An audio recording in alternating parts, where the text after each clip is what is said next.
जी जनाब, अब हम डिस्कस करेंगे cash flows from operating activities under the direct method.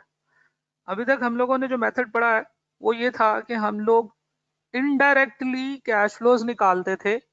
Indirect हम उसको इसलिए कहते थे कि हम लोग उसको प्रॉफिट में से निकालते होते थे। राइट, इनडायरेक्ट मेथड मींस कि हम प्रॉफिट्स में से कैश फ्लोज निकालते होते थे। इनडायरेक्ट मेथड जो है, जो अभी तक हम कर रहे हैं, अब हम इसकी कुछ बुराइयां करते हैं ताकि हमें डायरेक्ट मेथड अच्छा लगना शुरू हो जाए। देखिए, ऑन पेपर जब हमारे पास पूरे साल की एडजस्टमेंट्स मौजूद हैं और 2 या 3 या 5 एडजस्टमेंट जो है ना वो हमने करनी है प्रॉफिट के अंदर, तो हम कैश फ्लो पे पहुंच जाते हैं। ये बड़ा इजी मेथड लगता है कि प्रॉफिट पकड़ा, उसमें से non cash items plus minus की और उसके बाद हम लोग आगे पहुंच गए। लेकिन अभी हमने जो रिसेंटली टेक्सला वाला भी जो क्वेश्चन किया था, इसमें कितनी सारी नॉन कैश एडजस्टमेंट्स थी और अक्सर ऐसे होता है कि नॉन कैश एडजस्टमेंट्स को कैलकुलेट करना, इनको निकालना थोड़ा मुश्किल हो जाता है रियल लाइफ में। रियल लाइफ में तो कंपनी हजारों तरह के काम कर रही होती है, उसमें सैकड़ों तरह के कैश और नॉन कैश ट्रांजैक्शंस होती हैं। अभी तो आपने बहुत ही थोड़े से अकाउंटिंग स्टैंडर्ड्स पढ़े हैं जिसमें अदर कॉम्प्रिहेंसिव इनकम के प्रॉफिट्स का जिक्र होता था। जब आप बाकी बहुत सारे और अकाउंटिंग स्टैंडर्ड्स पढ़ेंगे तो आपको अंदाजा होगा कि ये जो अदर कॉम्प्रिहेंसिव इनकम है, ये नॉन कैश प्रॉफिट्स और नॉन कैश लॉसेस जो होते हैं, ये इतने सारे हैं कि ये बहुत बड़ी झंझट बन जाती है। ये जो डायरेक्ट इनडायरेक्ट मेथड होता है, सही है जी, हमें बहुत सारे स्टैंडर्ड्स को फॉलो करना होता है। जबकि इंटरनेशनल अकाउंटिंग स्टैंडर्ड्स ये कहते हैं कि अगर आप कहते हैं कि जी आप इंटरनेशनल अकाउंटिंग स्टैंडर्ड्स को फॉलो करते हैं तो फिर आप सारे अकाउंटिंग स्टैंडर्ड्स को हूबहू फॉलो करेंगे। सही है, और अगर आपने किसी अकाउंटिंग स्टैंडर्ड को फॉलो नहीं किया तो फिर आपको ये बताना पड़ेगा अपने स्टेटमेंट नोट्स के अंदर कि जनाब फिलहाल अकाउंटिंग स्टैंडर्ड को मैंने फॉलो नहीं किया, जो कि अगेन एक बहुत बड़ी झंझट है। तो कहने का मतलब ये है कि practically indirect method is far more laborious and far more error prone. इसमें लेबर बहुत ज्यादा लगती है, यानी कि बहुत ज्यादा मेहनत लगती है और बहुत ज्यादा एरर प्रोन भी हो जाता है, इसमें एरर होने के चांसेस भी हैं। तो फिर एक बड़ा स्लीक, बड़ा सिंपल और बड़ा सीधा साधा सा मेथड है जिसे हम डायरेक्ट मेथड कहते हैं। डायरेक्ट मेथड के लिए आपको थोड़ी इंफॉर्मेशन ज्यादा रिक्वायर्ड होती है, लेकिन आप इससे बहुत अच्छे तरीके से ऑपरेटिंग एक्टिविटीज कम वक्त में बना सकते हैं। कैसे बनानी है? आपने सिर्फ ये चीजें अपनी स्टेटमेंट ऑफ फाइनेंशियल पोजीशन में से निकालनी है। देखिए, एक चीज थी जिसके बारे में हमने कहा था, जिसे हम कहते हैं वर्किंग कैपिटल। वर्किंग कैपिटल किसके इक्वल होता है जी? वर्किंग कैपिटल इक्वल होता है current assets minus current liabilities. इसे हम वर्किंग कैपिटल कहते हैं। सारे के सारे करंट एसेट्स और सारी की सारी करंट लायबिलिटीज, ये ध्यान में रखना है आपने, इनको हम वर्किंग कैपिटल कहते हैं। लेकिन आप तो सोच रहे हैं कि सर जब हम लोग इनडायरेक्ट मेथड बनाते थे तो इनडायरेक्ट मेथड में cash flows from operating activities के अंदर सारी वर्किंग कैपिटल चेंजेस लिखा करते थे except for cash and cash equivalent. तो क्या इसका ये मतलब है कि वर्किंग कैपिटल का फार्मूला होता है current assets except for cash और करंट लायबिलिटीज? ऐसा हरगिज नहीं है।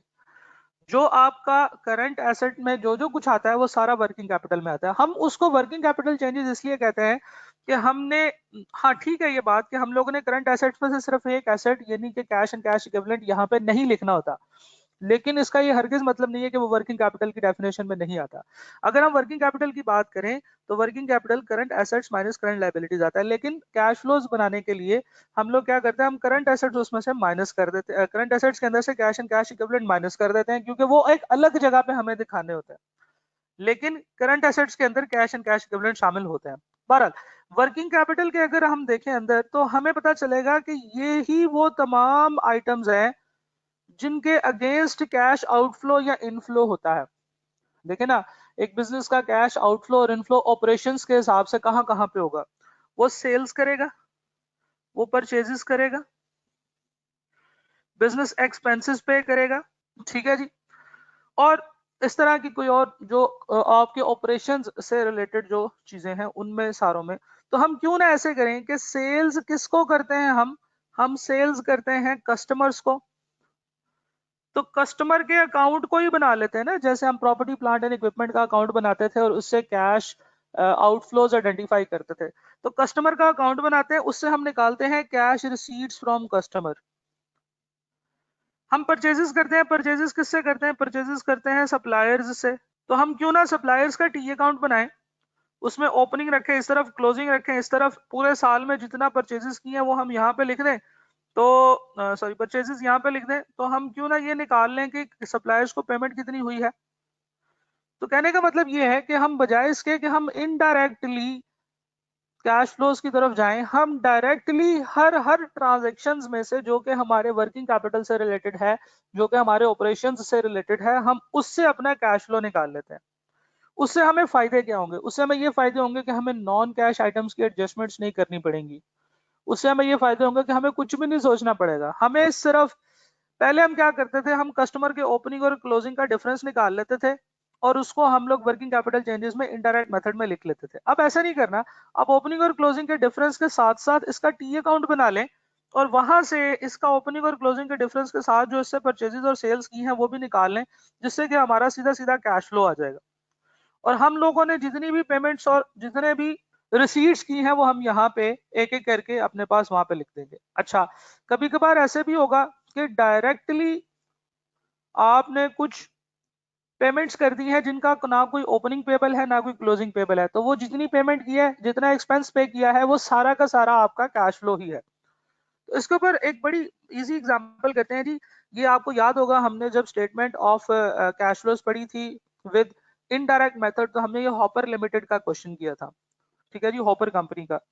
इसी हॉपर कंपनी के क्वेश्चन को करते हैं, लेकिन इससे पहले हम लोग इसका डायरेक्ट मेथड वाला क्वेश्चन मैं आपको दिखा देता हूँ। ये डायरेक्ट मेथड से हम लोगों ने 209,000 इसका cash flow from operating activities निकाला था।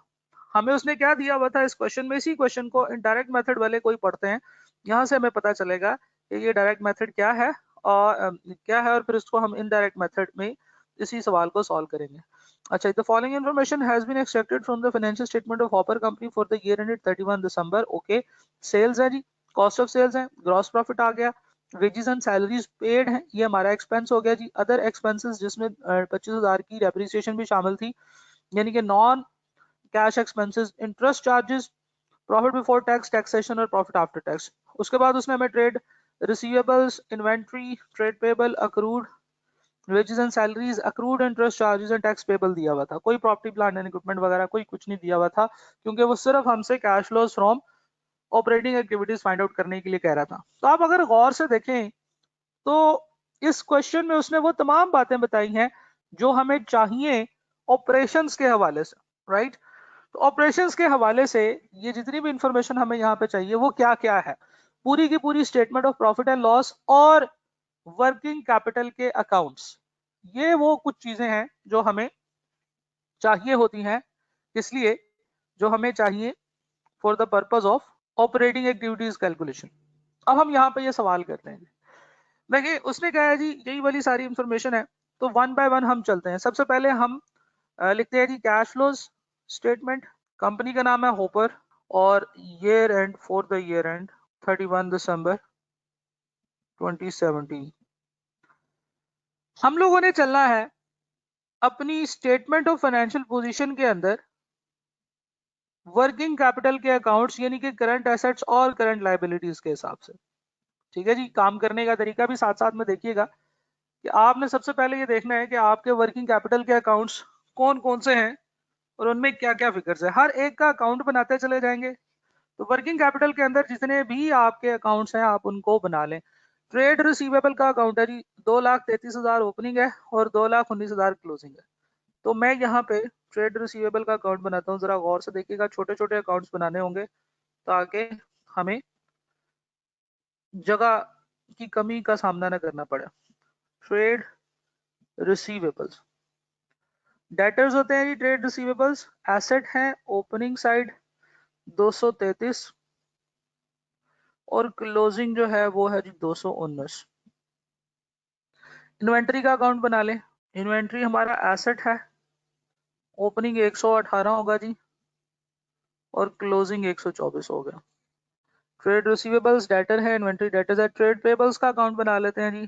ट्रेड पेबल्स ये हमारी लाइबिलिटी होते हैं, ओपनिंग 102 और क्लोजिंग जो होगा इसका जी वो है जी 125। पहले क्या करते थे, हम इनके ओपनिंग और क्लोजिंग का डिफरेंस डाल के काम चला देते थे।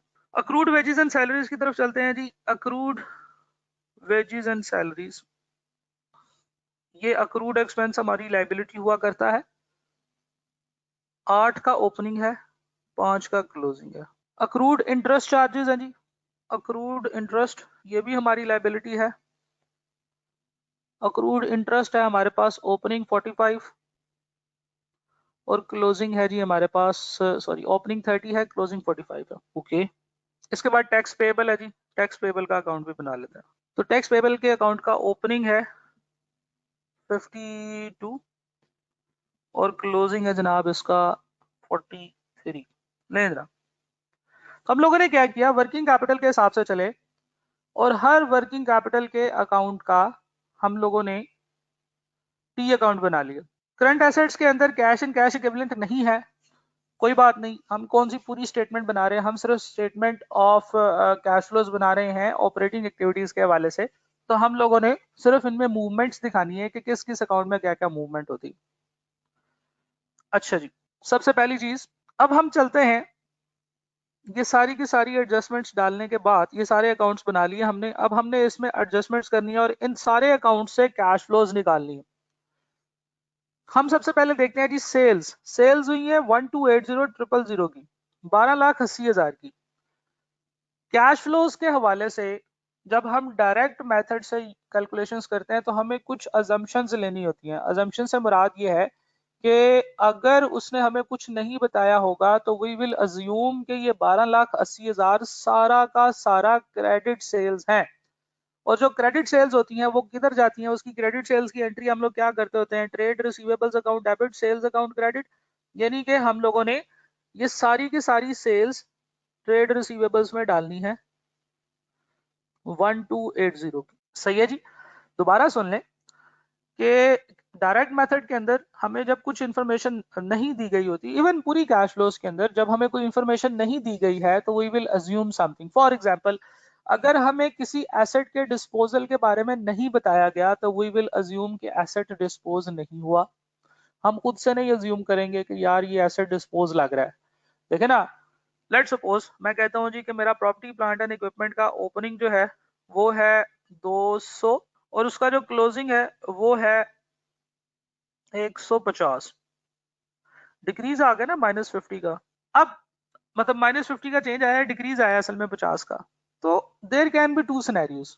नंबर 1, डेप्रिसिएशन चार्ज हुई है। नंबर 2, कुछ एसेट्स डिस्पोज हो गए हैं।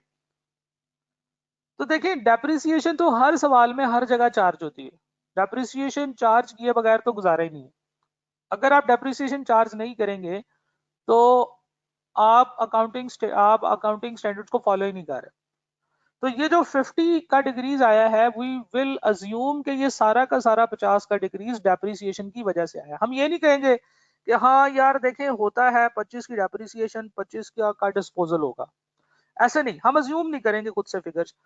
जब हमें कोई चीज नहीं बताई गई तो we will go with the default settings. Similarly, जब हमें यहाँ पे भी उसने नहीं बताया कि सेल्स में से कितनी सेल्स कैश पे है और कितनी हमने रिसीवेबल्स पे सेल्स किया है, तो हम अज्यूम करेंगे कि ये सारी की सारी सेल्स हम लोगों ने डेटर्स को की है और उनको हम लोगों ने सेल करने के बाद ये अमाउंट यहाँ पे निकाली है। अच्छा जी, अब हम आ गए हैं सेल्स के ऊपर। ट्रेड रिसीवेबल्स 233, सेल्स 1280 की और क्लोजिंग 219 की। इसका मतलब ये है कि यहाँ पे जो इसका जो डिफरेंस है वो क्या होगा, वो ये होगा कि हमने इससे कैश रिसीव किया है।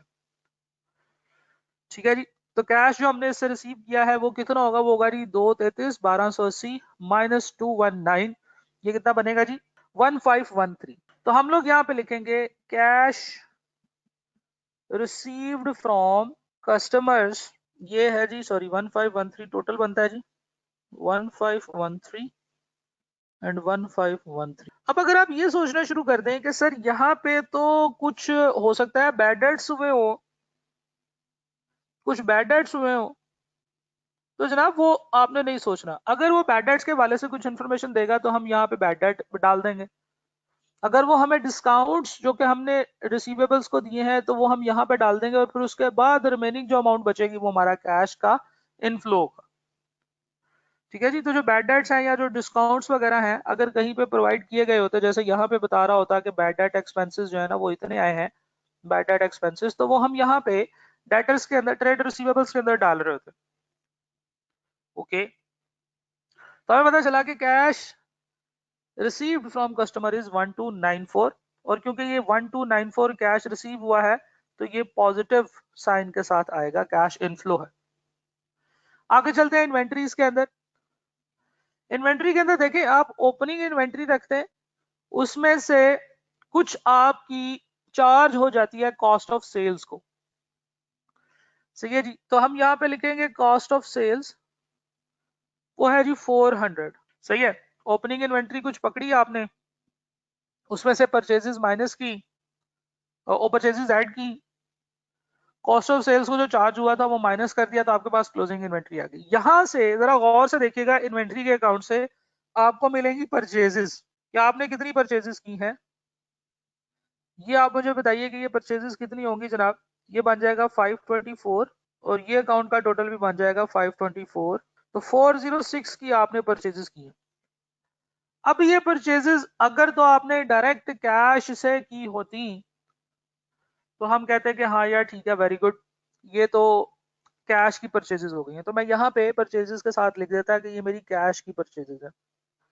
अगेन, अगर एग्जामिनर आपको क्वेश्चन में कुछ ना बताए तो यू विल अज्यूम कि ये सारी की सारी परचेजेस आपने क्रेडिट पे की हैं, उधार पे की हैं।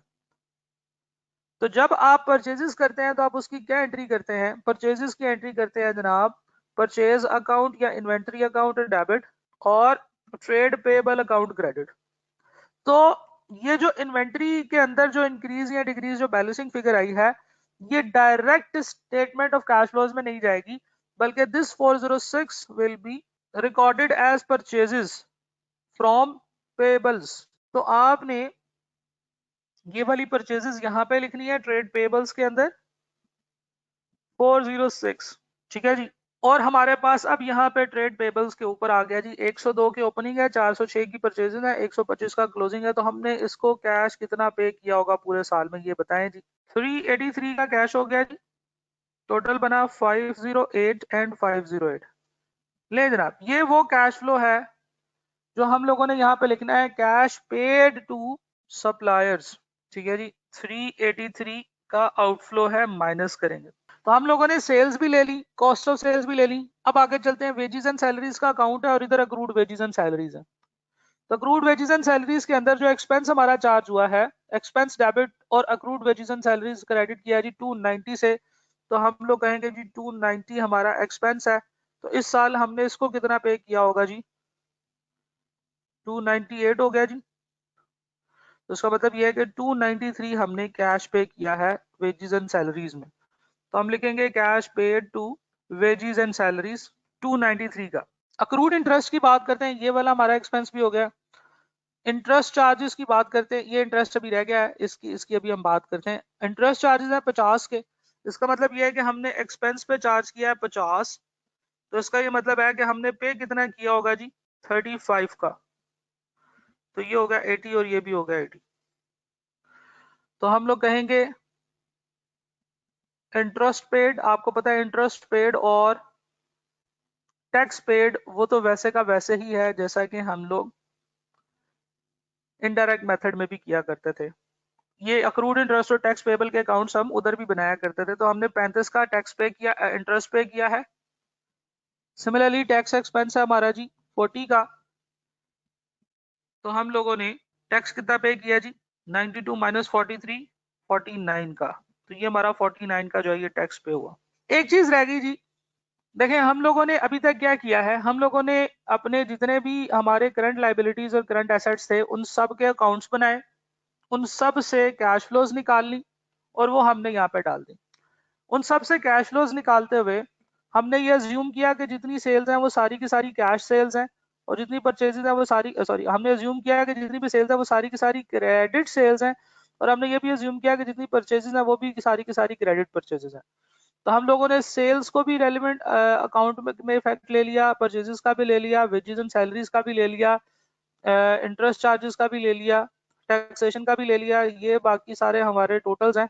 सिर्फ एक चीज रह गई 3,50,000 रुपए। अब कुछ ऐसे एक्सपेंसेस भी हो सकते हैं ये जो कि हम लोगों ने बस जितने थे उतने पे कर दिए। तो आप गौर से अगर देखें तो जितने भी हमारे एक्सपेंसेस हैं वो सारे के सारे हमारे कैश आउटफ्लोज हैं। अच्छा, अदर एक्सपेंसेस उसने कहा जी 3,50,000 के हैं, तो उसमें से सिर्फ 25,000 का एक एक्सपेंस ऐसा है जो कि डेप्रिसिएशन है। ठीक है जी। तो हम लोग यहाँ पे क्या करेंगे, ये जितने भी एक्सपेंसेस हैं इनके अंदर से देख लेंगे कितने नॉन कैश एक्सपेंसेस हैं, कितने नॉन कैश एक्सपेंसेस हुए हैं। अदर एक्सपेंसेस में से हमने एक्सपेंसेस पेड अगर निकालने हैं और उसका कोई ओपनिंग या क्लोजिंग नहीं है तो सिर्फ उसमें से नॉन कैश एक्सपेंसेस जो हमारे ट्रेसेबल हैं हम वो माइनस कर देंगे। तो हम लोग कहेंगे कि other expenses paid, other expenses जो हमने पे किए हैं वो किए जी 350 में से माइनस करेंगे 25, यानी कि 325 के जो है ना वो हम लोगों ने अदर एक्सपेंसेस पे किए हैं। हम कहेंगे this is rupees in thousands, और ये जनाब हमारे पास ये वाला कैश आउटफ्लो आ गया। तो अब जरा जमा करें और देखें कि what is the total cash flows from operating activities 209। और ये एग्जैक्टली आई थिंक वही अमाउंट है जो कि हम लोगों ने यहाँ पे निकाली थी 209,000 डायरेक्ट मेथड में।